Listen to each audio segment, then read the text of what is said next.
Sial, gua harus kemana ini? Petik Intan frustasi.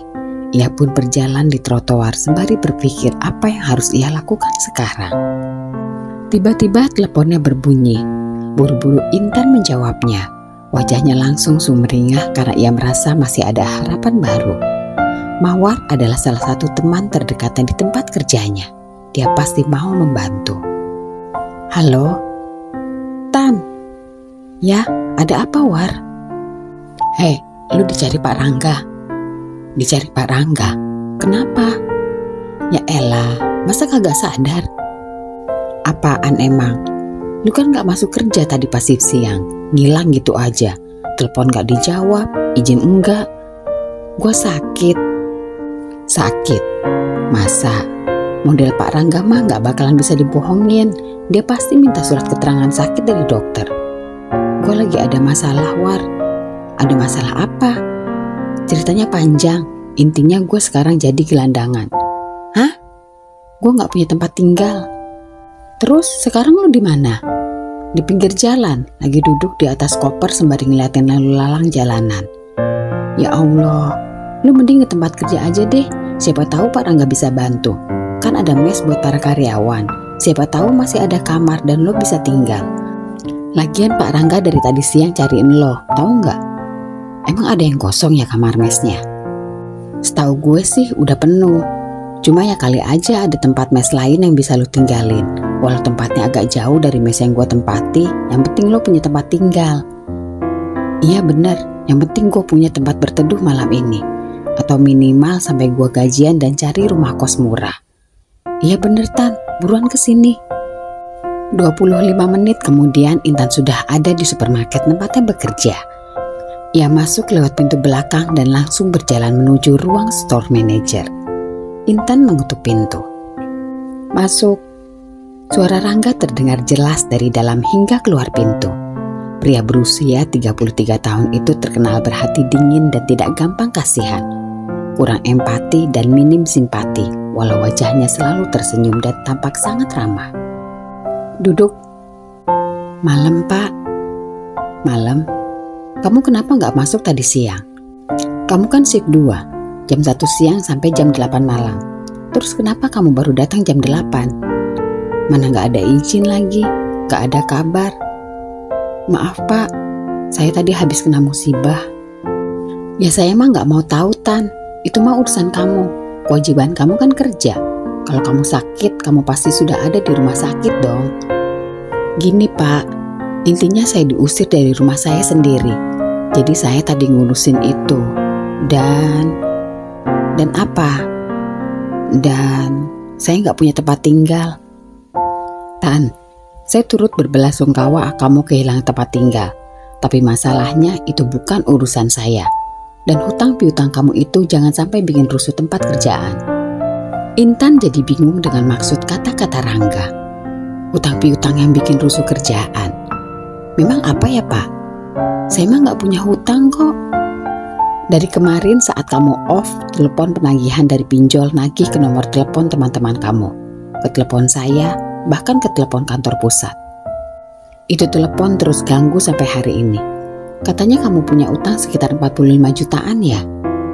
Intan ternganga. Ia tak paham sama sekali. Sejenak mereka berdua saling menatap dalam keheningan. Lalu Intan menggelengkan kepalanya. Enggak Pak, demi Allah deh Pak. Saya nggak minjol.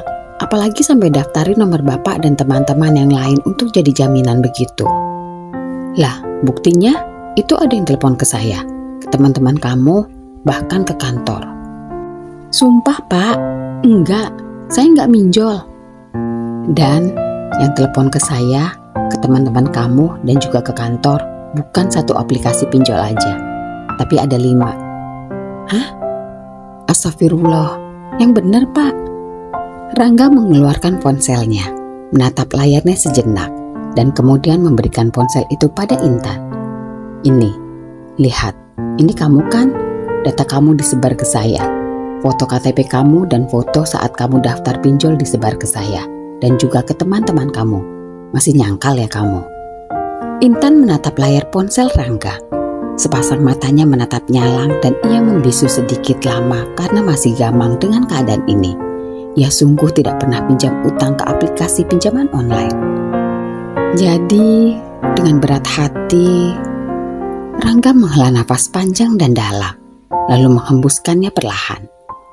Jadi, sesuai mandat dari kantor pusat, Intan Mutiara Permatasari, kamu dipecat dengan alasan tidak mampu bersikap profesional. Tapi Pak, saya nggak minjol Pak, yang minjem bukan saya Pak.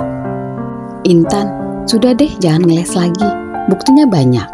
Mereka punya data kamu, berarti kamu ya daftar ke aplikasi pinjol. Kamu bikin saya, kantor pusat, teman-teman kamu pada terganggu. Maaf ya Tan, mulai hari ini kamu sudah nggak bisa kerja di sini lagi. Intan menangis. Kini sudah tidak punya rumah, ia pun jadi pengangguran. Pak Rangga, please Pak, tolong pikirin lagi buat pecat saya. Saya anak yatim piatu loh Pak. Bapak nggak mau masuk neraka kan dengan mempersulit kehidupan saya? Saya sudah nggak punya tempat tinggal, sekarang malah nggak punya kerjaan. Kamu nyumpahin saya biar masuk neraka gitu? Kan yang nyuruh pecat kamu itu kantor pusat, bukan keputusan pribadi saya. Pak, tapi belum selesai Intan melanjutkan kata-katanya. Mawar menghampiri ruangan store manager yang pintunya sengaja tidak tertutup rapat. Mawar mendekat dengan wajah panik. Maaf, permisi. Pak, gawat. Intan dan Rangga menoleh, menatap Mawar yang berdiri di ambang pintu. Ada apa Mawar? Pak, di luar ada beberapa laki-laki. Badannya tinggi tegap, kayak debt collector gitu, nyariin Intan. Apa? Di mana mereka? Di luar Pak, sudah dihadang sama si Ical. Tapi mereka ngotot masa mau ketemu Intan. Intan semakin bingung, jantungnya berdegup kencang, tubuhnya gemetar. Masalah apa lagi ini? Rangga berjalan lebih dulu. Intan dan Mawar mengekor di belakangnya. Mawar merangkul tangan Intan. Serius loh punya utang ke pinjol sampai puluhan juta? Enggak, sumpah deh. Terus emang benar, kata Pak Rangga semua teman di sini diteleponin sama pinjol. Iya, dari kemarin teleponin kita. Katanya nomor telepon lu nggak aktif. Waktu lu off libur itu, kita semua mulai ditelepon. Katanya lu udah telat seminggu. Ah yang benar? Serius? Kenapa lu nggak hubungin gue dan kasih tahu kalau ada pinjol neror lu? Tanyain tentang gue. Gue gak enak sama lu Tan. Masa gue tanya-tanya soal utang gitu? Takutnya lu tersinggung. Jadi gue diem aja biar lu tahu sendiri dari Pak Rangga. Intan terdiam. Ia menghela nafas panjang dan dalam. Ia langsung sudah bisa menerka siapa yang sudah menjebaknya. Ini pasti ulah Andi dan Ria. Pasti mereka yang sudah pakai data pribadinya.